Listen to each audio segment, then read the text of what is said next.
Hello everyone, this is Shankar Pratap Singh and you are watching SPS Astrology.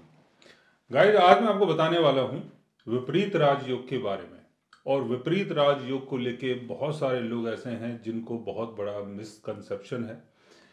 और विपरीत राजयोग के बारे में जो वो लोग सोचते हैं, हकीकत में चीज़ें वैसी नहीं हैं।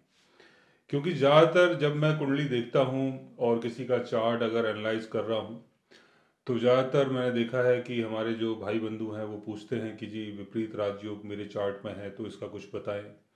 तो विपरीत राजयोग के बारे में बहुत बार चर्चा होती है, लेकिन विपरीत राजयोग जो होता है वो उसके होने से ही खाली काम नहीं बनता। यानी अगर आपके बर्थ चार्ट में विपरीत राजयोग बन रहा है और आप सोच रहे हैं कि इसके वजह से मुझे कुछ बेनिफिट होगा, तो हकीकत ऐसी नहीं है। हकीकत कुछ और है। और विपरीत राजयोग जो होता है वो कब आपको प्रॉफिट करवाता है और उसके द्वारा प्रॉफिट कैसे होता है वो आज मैं आपको समझाता हूँ। और कई बार आपके चार्ट में विपरीत राजयोग बन तो रहा है, लेकिन उसका कोई फायदा आपके चार्ट में नहीं दिखाई देगा, क्योंकि उसकी जो प्लेसमेंट है वो ऐसी है कि जो आपको फायदा नहीं करवाती है। तो चलते हैं लगन चार्ट की तरफ, और इसको आप लगन चार्ट, मून चार्ट, कुछ भी चार्ट समझ सकते हैं। इसमें मैं आपको बता रहा हूँ कि अगर आपके बर्थ चार्ट में विपरीत राजयोग बन रहा है तो कब उससे बेनिफिट होगा और कब उसके कारण आपको लॉस हो सकता है। तो हमारे चार्ट में विपरीत राजयोग जब बनता है जब 6th हाउस, 8th हाउस और 12th हाउस के लॉर्ड आपस में एक्सचेंज करते हैं, या 6th हाउस का लॉर्ड 8th हाउस में है या 12th हाउस में है, 12th हाउस का लॉर्ड 6th हाउस में है या 8th हाउस में है, 8th हाउस का लॉर्ड 6th हाउस में है या 12th हाउस में है, तो हमारे चार्ट में विपरीत राजयोग बन जाता है। अब बोला जाता है कि 6th हाउस का संबंध है एनिमीज से, डिजीज से, बीमारी से, कर्जे से। 6th हाउस का लॉर्ड अगर 8th हाउस में आएगा तो 6th हाउस की चीजों का लॉस हो जाएगा, यानी एनिमी का लॉस, कर्जे का लॉस, बीमारी का loss, because 8th house represent करता है ट्रांसफॉर्मेशन को। तो 6th हाउस की चीजें यहां पर आके ट्रांसफॉर्म हो जाएंगी, यानी डिस्ट्रॉय हो जाएंगी। 12th हाउस यानी लॉसेस का हाउस। 6th हाउस का लॉर्ड अगर 12th हाउस में जाता है तो एनिमी का लॉस, कर्जे का लॉस, लड़ाई झगड़े का लॉस, इन सब चीजों का लॉस होता है। ये सारी चीजें ठीक है। 8th हाउस का लॉर्ड अगर 6th हाउस में आता है तो 6th हाउस अगेन आपके एनिमीज, दुश्मन, और 8th हाउस का लॉर्ड अगर यहां पर आएगा तो दुश्मनों का नाश कर देता है। दुश्मन चाहे कैसे भी हो, आपकी बीमारी है वो भी आपकी दुश्मन है, आपके ऊपर कर्जा है वो भी आपका दुश्मन है। और सेम इसी तरीके से लॉस के घर का लॉर्ड अगर 6th हाउस में आता है तो एनिमी का लॉस करवाएगा, दुश्मनों का लॉस करवाएगा, बीमारी का लॉस करवाएगा। तो 12th हाउस का लॉर्ड अगर 8th हाउस में आता है तो ट्रांसफॉर्मेटिव चीजों का लॉस करवाता है, यानी जो भी आपके साथ सडन होने वाली चीजें होती हैं, लाइक जैसे एक्सीडेंट हो गया या कोई इमरजेंसी का आना हो गया, तो उसका लॉस होता है, यानी वो चीजें नहीं होती, आप उन चीजों से बच जाते हैं। तो ये सारी चीजें ठीक हैं, लेकिन ये चीजें काम कब करती हैं? काम ये जब करती हैं जब 6th हाउस का लॉर्ड 8th हाउस में है या 12th हाउस में है या 6th हाउस में ही है, लेकिन अच्छी पोजीशन में है। अच्छी पोजीशन मतलब जहां पर इनको 8th हाउस और 12th हाउस के लॉर्ड सपोर्ट कर रहे हैं, तब ये जो योग बन रहा है आपके चार्ट में वो आपके लिए बेनिफिशियल है। अगर 8th हाउस और 12th हाउस के लॉर्ड्स, उनकी पोजीशन ठीक नहीं है, वीक पोजीशन में है, राहु शनि केतु के साथ है, कंबस्ट है, वक्री है, तो विपरीत राजयोग होने का कोई फायदा नहीं है। उसके कारण हो सकता है आपको लॉस हो। जैसे एग्जाम्पल के तौर पे हम लेते हैं cancer ascendant. Cancer ascendant 4 number sign यहां पर आया। अगर 4 नंबर साइन यहां पर आएगा तो यहाँ 10 नंबर साइन आएगा, और 10 नंबर अगर साइन यहां पर आएगा तो यहाँ पर 9 नंबर साइन आएगा। अब 9 नंबर साइन का लॉर्ड जुपिटर, जुपिटर अगर यहाँ पर अपने ऑन साइन में है तो आपके चार्ट में विपरीत राजयोग बन रहा है, और ये वाला अच्छा योग है, इससे आपको बेनिफिट होगा।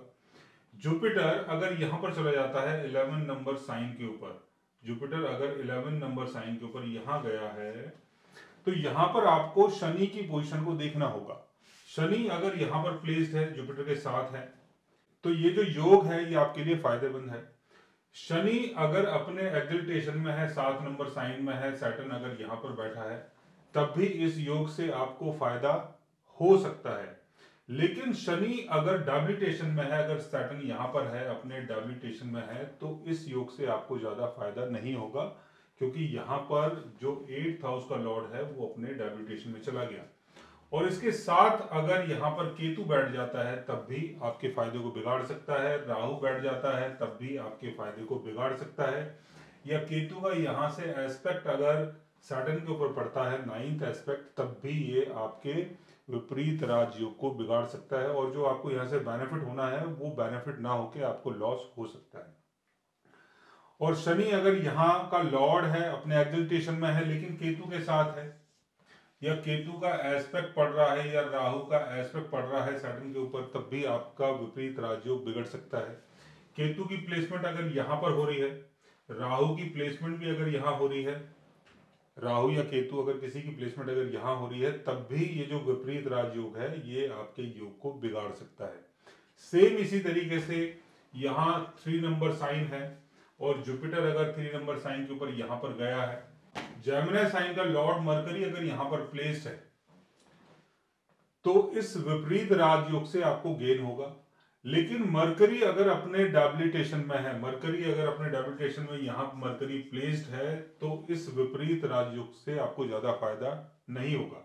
और मरकरी 12th हाउस का लॉर्ड अगर केतु के साथ है, राहु के साथ है, सैटर्न के साथ है, तब भी इस विपरीत राजयोग से फायदा नहीं हुआ, बिकॉज 12th हाउस का लॉर्ड जो है वो वीक पोजीशन में है। एक तो वो नीच का हो गया है और राहु शनि केतु के साथ है। अगर वो कंबस्ट हो जाता है, कंबस्ट मतलब अगर 12th हाउस का लॉर्ड सन के साथ यहाँ पर प्लेस्ड है और मरकरी अगर यहाँ पर प्लेस्ड है और ये कंबस्ट हो गया है, तब भी आपको ज्यादा बेनिफिट नहीं मिलेगा। और 12th हाउस का लॉर्ड अगर रेट्रोगेट हो जाता है, वक्री हो जाता है, तब भी आपको ज्यादा बेनिफिट नहीं मिलेगा। तो विपरीत राजयोग को देखने के लिए जिस हाउस में ये प्लेसमेंट हो रही है, जैसे जुपिटर अगर आपके 6th हाउस में है और 6th हाउस में जुपिटर केतु से, राहु से, सैटर्न से बचा हुआ है, तो आपको इसका ज्यादा बेनिफिट मिलेगा।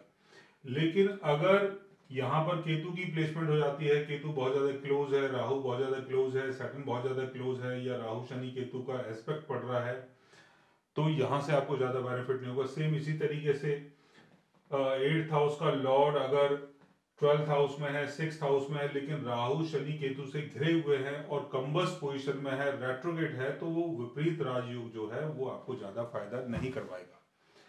लेकिन अगर 6th house, 8th house, 12th house के लॉर्ड अगर अपने ऑन साइन में है तो आपको गेन होगा, लेकिन राहु शनि केतु से बचे हुए होने चाहिए।